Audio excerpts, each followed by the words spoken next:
Hammurabi, who lived approximately between 1810 and 1750 BC, was also known as Hammurapi and is remembered as the sixth Amorite ruler of the Old Babylonian Empire.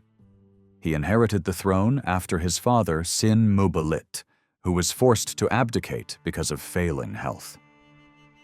During his reign, Hammurabi expanded Babylon's power by conquering the cities of Larsa, Eshnunna, and Mari. He also defeated Ishme-Dagan I, the king of Assyria, and compelled his successor Mut-Ashkur to pay tribute, uniting almost all of Mesopotamia under Babylonian control. Hammurabi is most renowned for issuing the Code of Hammurabi, which he proclaimed had been granted to him by Shamash, the Babylonian god of justice. Unlike earlier Sumerian codes, such as the laws of Ur-Nammu, which emphasized compensating victims, Hammurabi's code placed stronger focus on punishing the wrongdoer. It set out precise penalties for individual crimes and became one of the first legal systems to recognize the presumption of innocence. The laws also aimed to restrict personal revenge by outlining proper retribution. Many parallels can be observed between the Code of Hammurabi and the laws later written in the Torah. During his lifetime, Hammurabi was revered by many as a divine figure. After his death, he was remembered both as a conqueror who spread civilization and as a ruler who promoted worship of Marduk, the chief god of Babylon. Over time, the emphasis on his military successes diminished, and his image as the ideal lawgiver became central to his legacy. Later generations in Mesopotamia viewed his reign as the main reference point for distant history.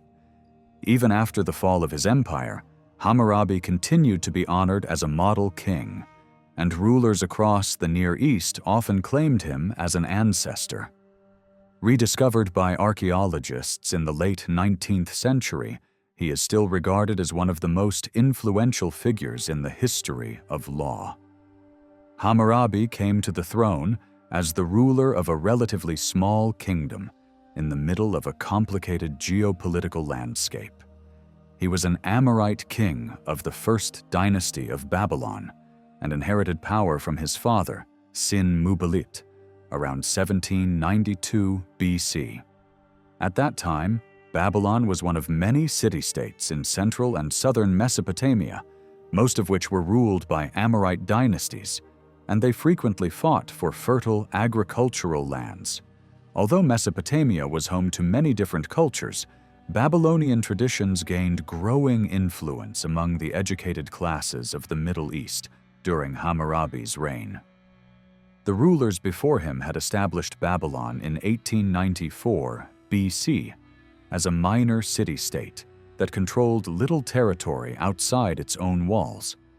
For nearly a century after its founding, Babylon remained overshadowed by larger and older powers such as Elam, Assyria, Isin, Eshnunna, and Larsa.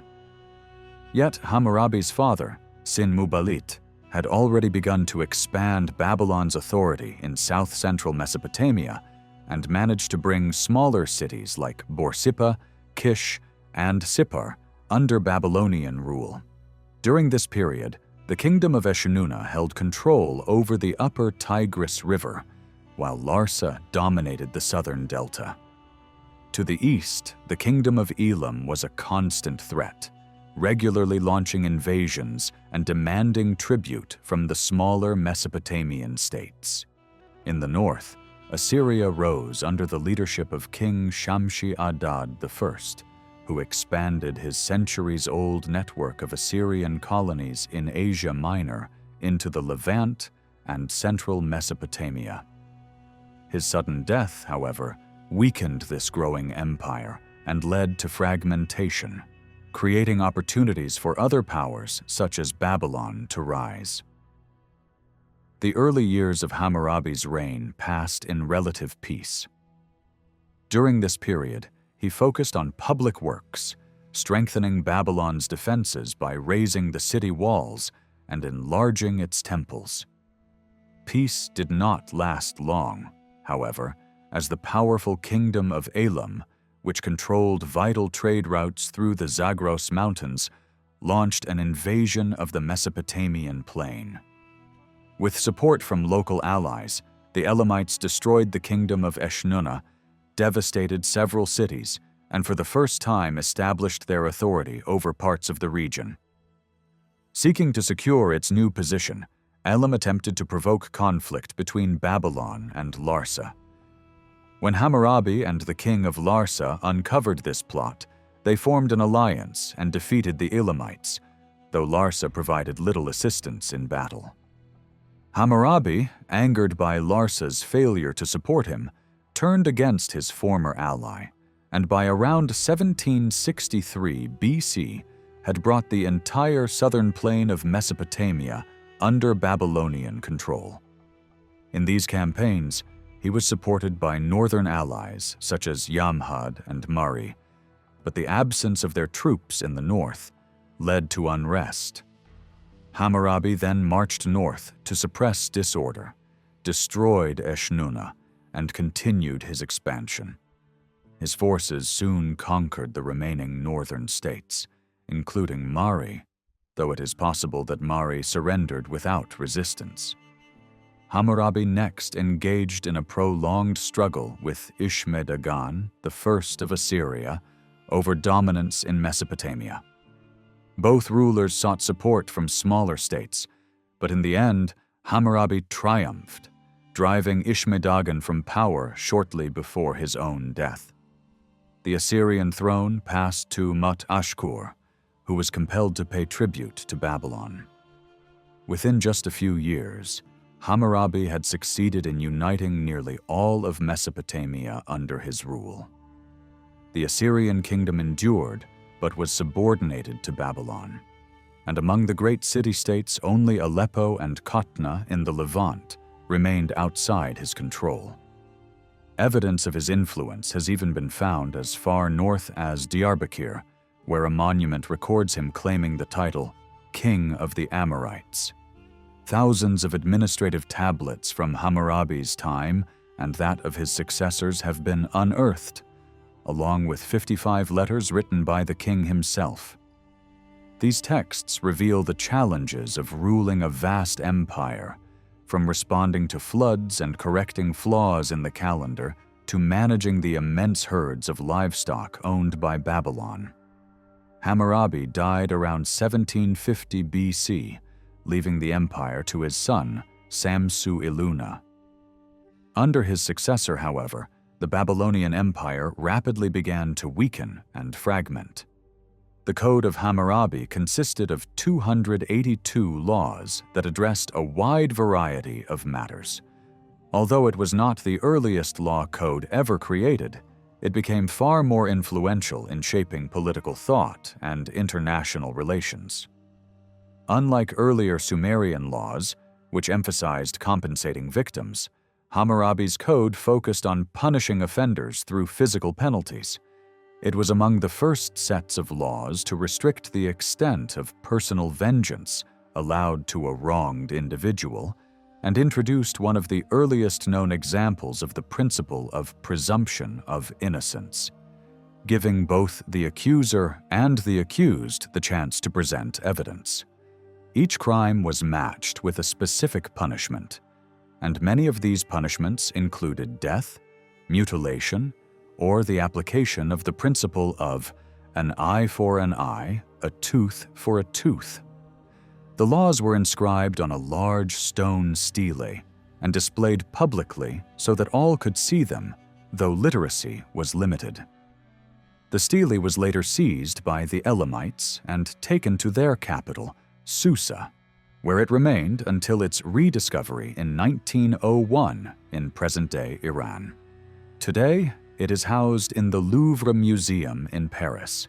The code, carved by scribes onto 12 tablets, was written in Akkadian, the everyday language of Babylon, rather than in Sumerian.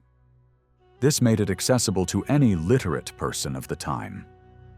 Under Hammurabi, Akkadian replaced Sumerian as the primary written language, reflecting reforms that cemented Akkadian's dominance.